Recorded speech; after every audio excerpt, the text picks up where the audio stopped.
प्राचीन रोमन साम्राज्य के पूर्व भाग की राजधानी बेस्तीन एवं कुस्तुनिया में थी। इस साम्राज्य को बेस्तीनी साम्राज्य कहा जाता था। इसके पूर्व यूरोप अधिकांश भाग, साथ ही आधुनिक तुर्की एवं सीरिया और मिस्र समेत उत्तरी अफ्रीका शामिल थे। इनमें रोमन साम्राज्य की अनेक परंपराओं को जारी रखा, जैसे कि एक शक्तिशाली राजतंत्र एवं अत्यंत केंद्रीकृत प्रशासन, लेकिन धार्मिक विश्वास और कर्मकांडों से पश्चिमी एवं कैथोलिक चर्च से, जिसका मुख्यालय रोम में था, इसके अनेक मतभेद थे।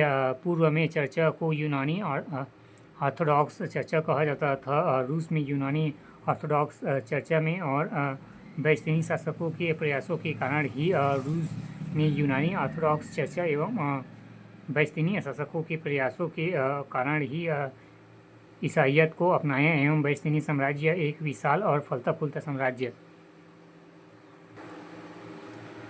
था, जिसमें पश्चिमी रोमन साम्राज्य के पतन के बाद भी एशिया के साथ व्यापार जारी रखा। उसने शासन एवं संस्कृति की जो परंपराएं पैदा की, उनमें अधिकांश को बाद में अरबों तक अपनाया। तब उन्होंने सीरिया और मिस्र को जीत लिया। बैस्तीनी साम्राज्य ने यूनानी रोम सभ्यता और अरब जगत के बीच एक पुल का भी काम किया और आगे चलकर पश्चिमी में यूनानी ज्ञान विज्ञान एवं पुनरुत्थान में सहायता पहुंचाई। आखिर 15वीं सदी के मध्य जब कुस्तुनिया को तुर्कों ने जीत लिया तो इसका पतन हो गया। पश्चिम में रोमन साम्राज्य के पतन के सदियों के बाद पश्चिमी यूरोप में बड़े नगरों का लगभग कोई पता नहीं था, तथा विदेशी और घरेलू व्यापार को भारी धक्का लगा। इसका एक कारण सोने का अभाव था। रोम वाले सोना अफ्रीका के पाते थे और पूरब के साथ व्यापार के लिए उसका उपयोग करते थे। इतिहासकार एक लंबे समय तक से 6वीं से 10वीं सदी तक के काल को अंधकार युग कहते आए हैं। यहाँ पर कृषि का प्रसार काल भी था, जिसमें 10वीं सदी के बाद नगरीय जीवन के पुनरुत्थान और विदेशी व्यापार की वृद्धि का रास्ता तैयार किया। 12वीं एवं 14वीं सदी के बीच पश्चिमी यूरोप एक बार फिर समृद्ध हो गया।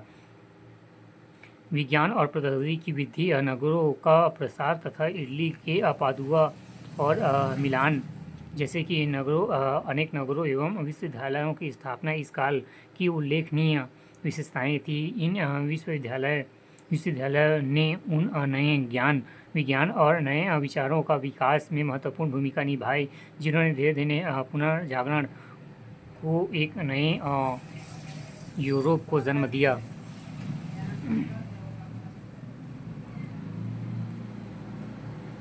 फ्यूडलिज्म का उदय, रोमन साम्राज्य के विघटन के बाद पश्चिमी यूरोप में एक नए प्रकार के समाज और नई शासन व्यवस्था का जन्म हुआ। धीरे धीरे विकसित होने वाली एक व्यवस्था को फ्यूडलिज्म कहते हैं। फ्यूडलिज्म लैटिन शब्द फ्यूडज्म से उत्पत्ति हुआ है, जिसका अंग्रेजी में अनुवाद फील्ड होता है। इस समाज में सबसे शक्तिशाली वे सरदार थे जो अपने सैनिक अनुयायियों के बल पर बड़े बड़े इलाकों पर हावी थे एवं शासन में अहम भूमिका निभाते थे। राजा एक अधिक शक्तिशाली शासन होता था, जैसे